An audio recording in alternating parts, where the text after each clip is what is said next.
Good morning, everyone, at Casa Bilingual Montessori School, and to your teacher, Mrs. de Groot. My name is Alistair Humphreys. I am an adventurer. I'm in my shed in England, near London, where I live, and I'm also the author, the guy who wrote the book, The Boy Who Biked the World. This book, thank you for reading it. I write books. I've written. I should have been more organised and got those books before I started recording. So yeah, I've written The Boy Who Biked the World books, and I've written a book called Great Adventurers about my adventure heroes. And I've nearly finished writing a book, here it is at the moment, called The Girl Who Rowed the Ocean, which is about Tom's sister Lucy going off to row across the Atlantic Ocean. And actually, this good for you to see this actually. This is what life as a writer is like. It's basically like doing homework. So I write a book, then I print it out, and I don't know if you can see, then I write all over it in red pen all the stuff that isn't good enough yet and that I need to fix, and then I type all that up, and then I print it out again, and I read it all again until eventually, hopefully it's good enough and I can't face doing any more of it.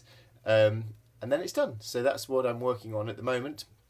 When I finish answering your questions, I'll get back to writing that book. You've read The Boy Who Biked the World. Thank you very much for reading it. I hope that you enjoyed it. I hope it gives you some ideas for adventures of your own. And you've sent me some questions. And I'm going to read them to you now. Here we go. Where did you get the energy from to ride for such a long time, beside the banana sandwiches? How did you keep going?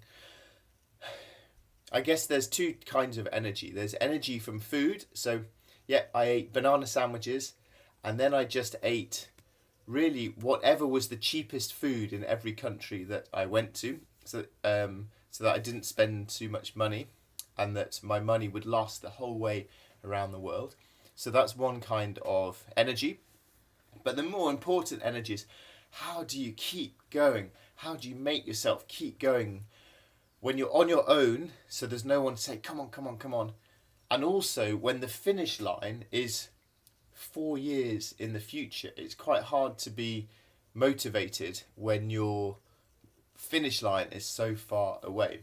So I had kept up the energy by trying to just enjoy today, to be cycling through some country, Albania or Argentina or Azerbaijan, and just try to enjoy today. Here I am in this country. This is really interesting. It's a place I've never been. It's a place I will never come to again, probably. So just enjoy it today. And if you do that today, and the next day, and the next day, and you do that about 1,500 times, you get around the world. So I guess that's what I tried to do, just breaking it down.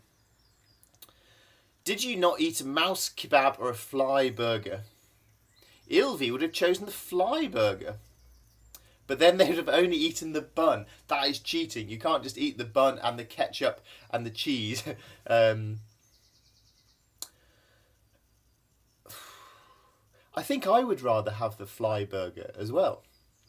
And actually, I think more and more now it's looking like we might start to eat more insects in the future to try and get enough protein for everyone on our planet. So yeah, I didn't eat those. I did try to always eat the weird food I was given because it's interesting and it's polite. But sometimes I failed. In what year did you take this trip? Gosh. Now, I took this trip so long ago. Look how old I am now. Look how wrinkly I am. I'm an old man now. I'm starting to get... Oh, God, look, I'm starting to go grey hair. I'm 45 now. I started cycling around the world in the year 2001 when I was 24 years old, and I finished when I was 29. So I did this trip a long, long time ago. And to be honest, I it's quite weird that I still spend a lot of my days talking about an adventure I did so long ago. But hopefully it's still interesting to you guys and young new audience. So I hope. But for me, I try now to get on with doing new adventures and different things. How long did your bike trip to South Africa take? It took a year and 3 months to get from England to South Africa, which is actually pretty slow. You could get there quite a lot quicker on a bike, but I wasn't racing. I was trying to just take the small roads and enjoy things along the way. Do you still speak or see some of the people that you met on this journey? Well, just this morning I had a WhatsApp message from a person I stayed with when I cycled through Kazakhstan in Asia. He's a photographer, and I had a message from him just today. We're still friends. Long time since I cycled through his country, and he allowed me to stay at his house, and that's cool. Do you have any regrets about the trip? Great question. I found cycling around the world really hard. In the book, I tried to make it sound good fun, but I often was finding it really hard. I was really lonely. I really doubted if I could finish the trip. I thought it was too hard. And so for the first 2 years on my bike, I was feeling quite sad, and I was struggling, and I was worried, and I thought I was going to fail. So I found it hard, and I think one of my regrets would be, I wish I could have said to myself, just cheer up, you're doing brilliantly, don't be so hard on yourself, just enjoy today a bit more. I'm about to sneeze. Am I going to sneeze? No, it's gone away. I also regret sometimes I'd think, I just want to get through this country, and I'd go on the big road and I'd cycle really fast just to speed up down the road.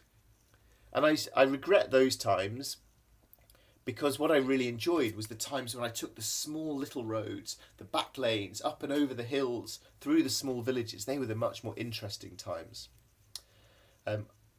Are you still excited you made it? Yes, I'm really excited I made it. It was the best adventure of my life. It was the most exciting, interesting, educational 4 years of my life. It was a very special experience. So yeah, I'm definitely excited that I made it. And what's really good about it is that after doing that trip, I could write a book, and then I could start to do more adventures and go on more trips. And so because I did that first adventure, I tried to be brave and begin a first adventure, that has given me opportunity now to make adventure my job. And so for my job now, I sit in my nice shed with some books, I write books, and when I've got enough money, I go off and have another adventure.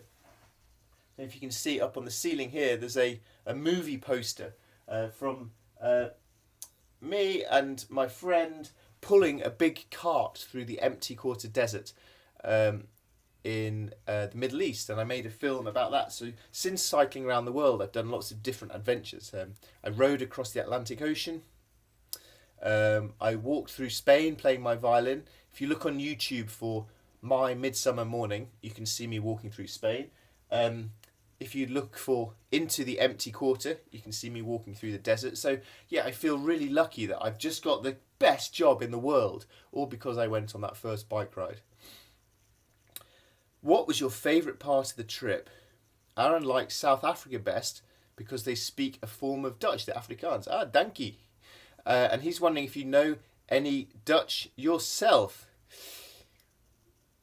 No, I don't know much Dutch. I'm really sorry. You know, I love the Netherlands, and when I come to the Netherlands, it's so good for bicycling, and also everyone is so friendly, and everyone is so good at English. It's an amazing country, but I'm really ashamed in Britain how bad we are at speaking other languages. So I think that you guys are at a bilingual school is just amazing.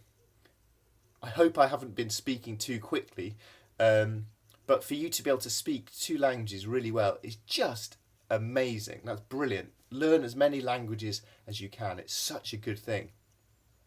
Favourite part of the trip? I did love South Africa, Aaron. It's really loved it. There's a part of South Africa called the Eastern Cape, the Transkei. I loved that. It was so beautiful. It's a really great place. And the Afrikaans people there, they have seriously good food, really good barbecues, which they call braais. They cook these big curly sausages called boerewurst, which are lekker, very delicious.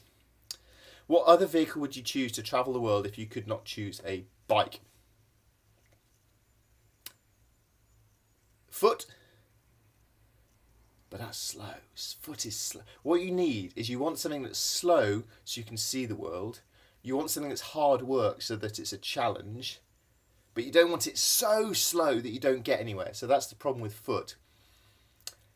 I think I might choose a sailing boat, a small sailing boat, and sail up all the rivers and canals of Europe and try and get from England across the sea to Europe and then up the rivers and canals all the way through Europe to Istanbul, and to do that by sailing and rowing. I'd love to do that. Right, that's the end of your questions. Dankie. Thank you very much for your questions. Good luck with your own adventures. And now it's time for me to maybe have one more cup of coffee, because that's the good thing about being a writer. I can drink lots of coffee and be a bit lazy. And then I'm going to get down to work and write my next book. And you guys are going to get down to work and plan your next adventure. Thanks very much. Bye-bye.